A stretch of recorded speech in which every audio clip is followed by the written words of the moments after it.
I'm Tiziana. I'm the art history professor here at SRISA, so I teach the art history classes that range from the Renaissance class to Michelangelo, Caravaggio and Bernini. During the summer I also occasionally teach contemporary art classes, and a sort of brand new course instead is Neuroesthetics.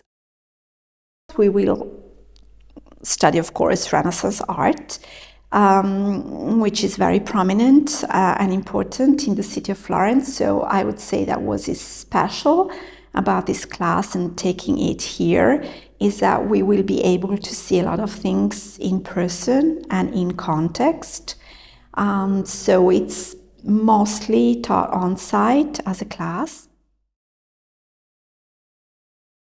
If students have a background of an art history course, that of course is good. In general, students in study programs come from very diverse backgrounds, so it's to be expected that there is a very diverse background. So I think it's also interesting how there will be more advanced students and instead students that have a more naive look on the art, and I think it can also be an interesting exchange. Michelangelo, Caravaggio and Bernini class is different because it, of course, goes more in depth in studying these three artists. There are really three giants and three superstars. For this class, there is a mandatory field trip to the city of Rome. So we typically spend 2 days in Rome it's really a full immersion. It's very hectic, but we try to see as much as possible. And so I think it's interesting, this class, for people who either have a passion for one of these three artists or for people who would really like to explore what a more in-depth art historical research means. If students have taken other art history courses, that's fine.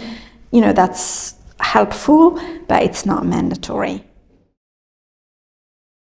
Neuroesthetics is a new discipline that was born around 20 years ago, a sort of magmatic, chaotic type of endeavor.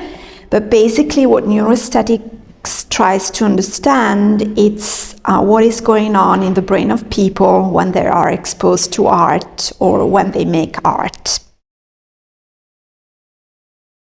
It's a quite complex type of discipline that really focuses on theoretical background. So we will really study a little bit of philosophy, a little bit of neuroscience, a little bit of cognitive psychology, and of course art. We'll mostly focus on what's the body share in our relationship to artworks. What I think is unique about SRISA in the first place is that it was created by an artist, and I think you really feel that. I think it's pretty difficult to describe why I get this feeling, but I've always had it.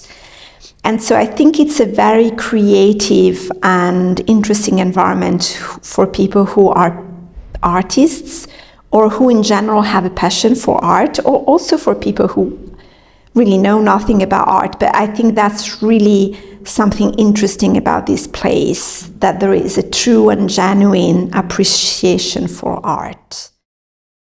So what I really love the most about the job is taking students around. So it's really having the opportunity of being with them in these amazing art places. I also like the fact that I am actually working in an international environment, which is something that I really wanted to do. So being exposed to, a different culture, different mindsets.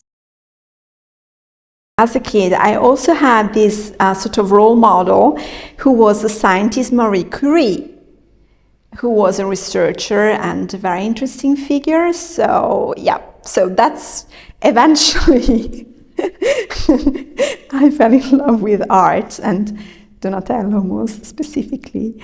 And so we need to thank or blame him for me being an art historian.